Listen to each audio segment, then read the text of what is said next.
조드레박 신부의 영적 일기. 인내로써 생명을 얻어라. 언젠가 한 형제가 이런 면담을 했습니다.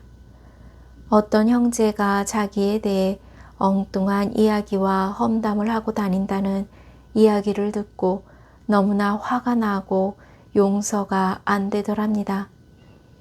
그리고 성당에서 웃고 있는 그 형제의 얼굴을 볼 때마다 미움이 솟구쳐 올라서 미치겠더랍니다. 그래서 제가 그 형제에게 혹시 험담하고 다니는 그 형제를 두고 전에 험담한 적이 없느냐고 물었습니다.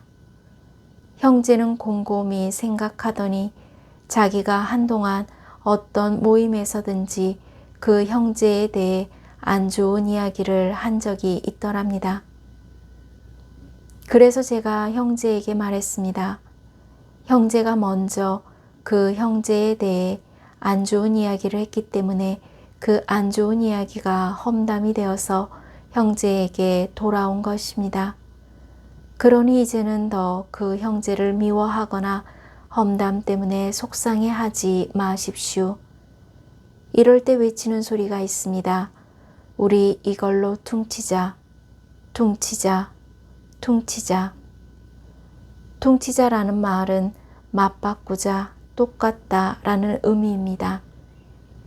그런데 퉁치자는 말의 순우리말인 애끼자라는 말이 있습니다.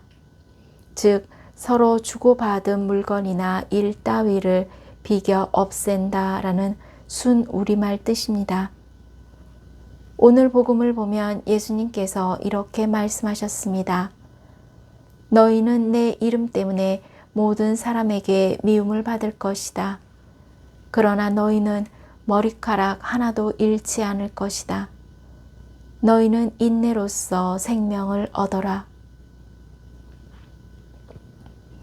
그러기에 우리 곁에 다가오는 모든 고통과 시련들을 불평과 원망이 아니라 예수님께 대한 믿음으로 참고 견디면서 이겨내는 은혜로운 지혜가 있어야 합니다. 왜냐하면 예수님께서는 지혜를 주셔서 해결할 능력을 주시기 때문입니다. 그러므로 아무것도 두려워하지 말고 믿음으로 싸워서 이길 수 있다는 것입니다. 요한복음 16장 33절을 보면 예수님께서 이렇게 말씀하셨습니다. 내가 너희에게 이 말을 한 이유는 너희가 내 안에서 평화를 얻게 하려는 것이다. 너희는 세상에서 고난을 겪을 것이다. 그러나 용기를 내어라. 내가 세상을 이겼다. 아멘. 사랑하는 고은님들, 하느님은 도대체 왜 그렇게 하셨습니까? 라는 책이 있습니다. 글 제목이 의미하는 것은 일어난 일과 문제를 하느님께 따지는 것이 아니라 왜 하느님께서 나에게 이런 시련과 고통을 주셨는지를 생각하라는 것입니다.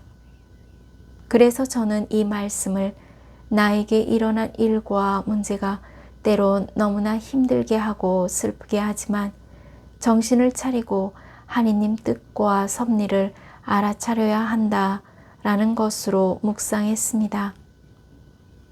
그래서 조심스럽게 말씀드려보지만 어찌 보면 지금 고은님들에게 주어진 고난과 시련을 통해 고은님들이 영적으로 성숙한 신앙인이 되기 위한 믿음의 과정으로 이끄시는 하느님의 섭리이지 않을까 생각해 봅니다. 그래서 오늘 복음 한 호성에서 주님이 말씀하십니다. 너는 죽을 때까지 충실하여라. 내가 너에게 생명의 화관을 주리라. 아멘. 그러므로 예수님의 십자가 나무 쟁기를 잡고 내 영혼의 밭을 갈아엎으면서 고은님들 곁에 다가오는 모든 고통과 시련들을 불평과 원망이 아니라 예수님께 대한 믿음으로 참고 견디면서 이겨내는 인내가 필요한 것입니다. 그래서 예수님께서 고은님들에게 말씀하셨습니다. 너희는 인내로써 생명을 얻어라. 아멘. 저 두레박 사제도 인내로써 생명을 얻기 위해 몸과 마음이 아픈 고은님들과 간호하는 고은님들, 그리고 고은님들의 자녀에게 주님의 치유와 회복의 은총이 임하시기를 기도합니다.